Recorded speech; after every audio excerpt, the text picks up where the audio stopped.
네, 안녕하세요. 끝판대장입니다. 오늘도 구독과 좋아요, 알림 설정, 그리고 댓글까지 부탁드리겠습니다.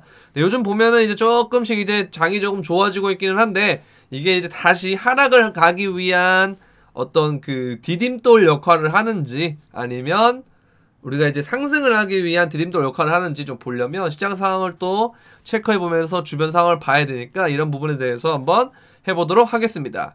자, 지금 먼저 모건 스탠리의 주식 펀드, 이제 그레이스케일의 펀드를 엄청나게 많이 소유를 하고 있다고 하는데요. 제가 이제 모건 스탠리에 대해서 언급을 드릴 때 이제 왜 모건 스탠리에 대해서 주목을 했냐면 바로 그거였죠. 저번에 마이크로 스트래티지의 마이클 세일러가 채권을 발행을 하면서 비투를 할 때 거기에 주요 주주들이 동의가 있었을 건데 거기에 대한 주주들이 누군가 이런 부분에 대해서 한번 찾아볼 때 나왔던 애들이 바로 여기 블랙록, 뱅가드, 그 다음에 모건 스탠리입니다. 그래서 모건 스탠리가 보면 최속적으로 계속 뭔가 마이크로 스트래티지의 주식을 매입을 하고 있는 상황이었거든요. 그래서 이제 어느덧 3위까지 올라섰는데요. 모건 스탠리가 마이크로 스트래티지를 통해 나는 간접이익 플러스 그레이스케일의 신타까지 지금 투자를 한 걸로 봐서는 어느 정도 암호화폐에 대해서 굉장히 우호적인 사상을 가지고 있다 라고 생각하면 좋을 것 같습니다. 그리고 이제 또 다른 지지자가 또 있죠. 바로 돈다무 아크인베스트의 캐시우드가 비트코인 ETF의 경쟁을 합류했습니다. 그래서 ETF의 승인을 따내기 위해서 신고서를 제출을 했고요. 여기에서 승인을 받을 수 있을지 않을지 거기에 대한 귀추가 주목되는 상황인데요. 이런 식으로 계속 어떤 트라이를 하다 보면 어느 순간 ETF는 승인이 되는 날이 오지 않을까라는 생각이 듭니다. 그래서 그런 부분들을 계속 기다려 보시면 되겠고, 그 다음에 이제 약간 좀 안 좋은 소식은 뭐냐면 영국에서 바이낸스에 대해서 운영 중단 명령을 내렸어요. 그래서 여기에서 규제 대상 업무 중단 조처를 내려서 이 거래소는 캐나다의 온타리오에서도 영업이 중단됐습니다. 자, 그래서 이런 부분 때문에 약간 악재가 낀 것 같아서 단기간에 조금 조심을 해야 될 것 같긴 한데 아직까지 시장에서는 별다른 충격이 없고요. 그래서 조금 더 지켜봐도 될 것 같습니다. 그래서 차트를 좀 이따가 볼 건데 거기에서 이제 어떻게 될 건지 조금 더 자세하게 살펴보도록 하겠습니다. 자, 그리고 또한 이제 FATF에서 전 세계 58개국이 가상자산에 대한 규제안을 도입이 완료했다 했거든요. 그러면 이제 점점 제도권에 가고 있다는 거예요. 규제를 한다는 건 이 정말 단순히 규제라는 단어만 보면 뭔가 코인에 대해서 하지 말라고 하는 것 같지만 이 규제안이라는 것은 암호화폐나 코인에 대해서 어느 정도 제도권 안에 두겠다는 소리예요. 이렇게만 좀 해주면 오케이 하겠다 이거거든요. 그래서 그 규제안에 대한 공통된 그 규제안을 도입이 완료됐대요. 그런데 거기에서 트래블 룰이라는 게 있는데 그 자금 이동 규칙에 대해서 흐름을 확인할 수 있는 그 자금 세탁 방지를 하기 위해 자금 이동 규칙에 대해서 도입을 한 곳은 아직까지 없다라고 확인이 됐거든요. 그래서 얘네들이 조금 더 확인을 하게 되면 이 트래블룰과 관련해서도 또 코인이 있으니까 그때 되면 그 관련된 코인도 한번 소개하는 시간을 갖도록 할게요. 그래서 이 총의 결과에서는 트래블룰은 아직까지 없지만 전 세계의 58개 국가가 가상자산 규제안을 도입을 했기 때문에 이 부분에 대해서는 굉장히 긍정적이다라고 볼 수 있겠습니다. 자, 그리고 요즘 이더리움의 강세가 무서워요. 그래서 이더리움의 활성 주소수가 비트코인을 추월했대요. 비트코인은 정말 오래됐잖아요. 또 암호화폐 역사와도 같은 놈인데 이 기존 누적 지갑수를 이겼다는 건 이더리움의 최근의 기세가 굉장히 어떻다? 무섭다라는 겁니다. 이 빨간색 선이 이더리움인데요. 이더리움의 기세가 무섭다라고 볼 수 있겠습니다. 자, 코인베이스에서 합법적인 모든 암호화폐를 상장할 거래요. 그래서 어떠한 안전성과 합법성, 그러니까 제도권 안에서 놀 수 있는 애들의 하나면 우리는 거의 모든 암호화폐를 상장하겠다는 소리인데요.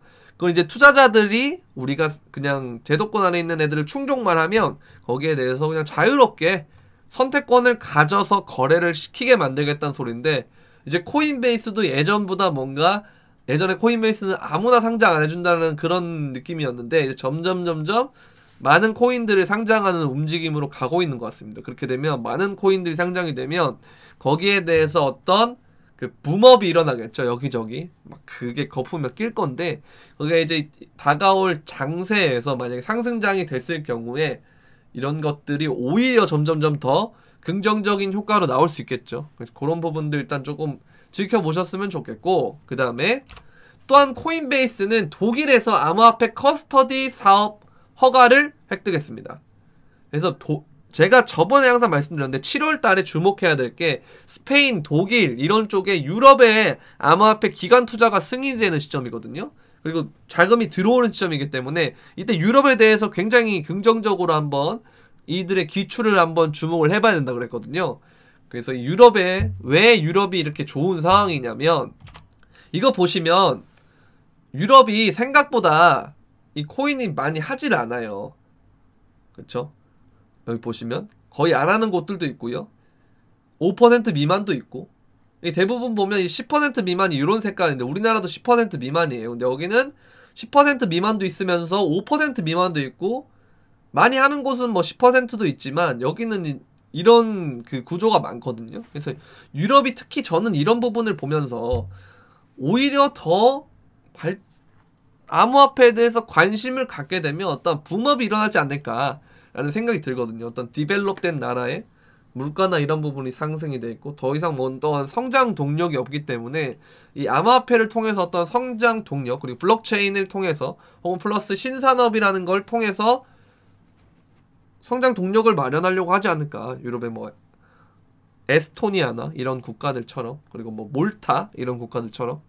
그리고 이제 여기를 보시면 전 세계적으로 5% 미만이 사용하고 있대요. 근데 시간이 걸리지만 어느 순간부터 폭발적으로 쭉쭉쭉쭉 성장을 보통 하거든요. 신산업이라는 게. 그래서 이런 부분을 쭉 이제 다수로 도약을 하고 있다. 이런 부분들.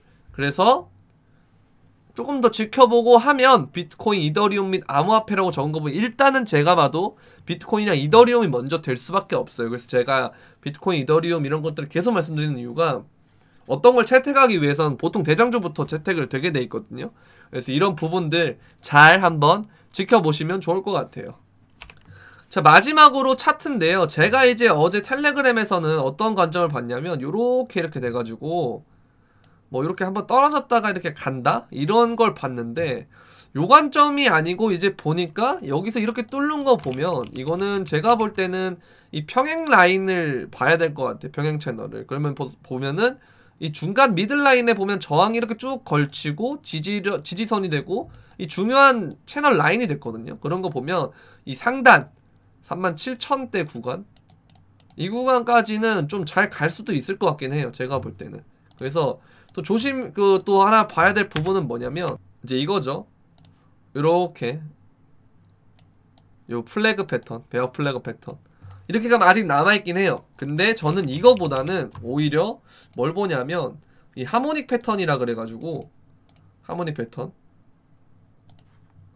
요 패턴, 이게 오히려 더 가능성이 있지 않을까라는 생각은 들거든요. 이런 가능성. 그러고 여기서 평행 채널을 다시 리테스트를 하고 가는 시나리오, 이런 게 맞지 않을까라고 싶거든요. 그래서 저는 계속 딥 때마다 저는 받았지만, 여러분들이 어떻게 보면 이러한 관점은 뭔가 위험해 보인다라고 생각하시면 아까 말씀드린 대로 한 37,000 정도 단기간으로 좀 노려볼 만은 하지 않나. 평행대의 상단이기 때문에. 그래서 여기에 대해서 좀 지켜보신 다음에 여기에서 한번 매도를 한번 하시고 다시 미들라인 있죠. 여기 35,000, 34,000 이쯤에 다시 내려올 가능성이 있기 때문에 이렇게 갈 수 있거든요. 그래서 그때 다시 뭐 받는다거나, 아니면 나는 내가 아무리 봤을 때는 이거 코인 별로 미래 없어 보이고 이렇게 될 것 같은데 하면 이 구간에서 매도를 하는 거죠. 많이 여러분이 갖고 있는 것들을 많이 매도하는 그런 관점으로 대응하시면 될 것 같습니다. 제가 보기에는 이제 거의 기나긴 터널을 조금 점점 지나가면서 되고 있는 것 같거든요. 그러면서 어떤 악재들로 흔들기를 시도하려는 것 같은데, 그럴수록 뭔가 단단해져야 된다 생각해요. 왜냐하면 우리가 이제 떨어지려고 그랬으면 이때 이미 밑으로 갔어야 된다고 저는 생각하거든요. 근데 이때 버틴 거, 그러면서 다시 올린 거, 이거는 저는 단기간에 올리겠다라는 생각으로 보여서 물론 이렇게 흔들 수는 있을 가능성은 있겠지만 어찌됐든 흔들면 저는 더 산다는 생각으로 하고 있거든요. 그래서 뭐 흔들게 되면 이런 게 나오겠죠. 이렇게 어센딩으로 A, B, C, D, E 이렇게 나오겠죠. 그래서 그런 관점이 오면 저는 여기 하단부 31,000에서 32,000 이 구간에 다시 받으면 되니까 저는 그런 생각으로 일단은 하고 있습니다. 그래서 여러분들이 선물을 말고 현물을 할 때는 이 정도의 그거는 눌림목으로 진입을 해도 되거든요. 그래서 그러한 관점으로 눌림목 매매를 하면서 우상향을 보시는 분들은 그렇게 해서 현물을 모아가시는 게 좋을 것 같습니다. 자, 도움이 되셨다면 구독과 좋아요, 알림 설정 그리고 댓글까지 부탁드리겠습니다. 그럼 안녕.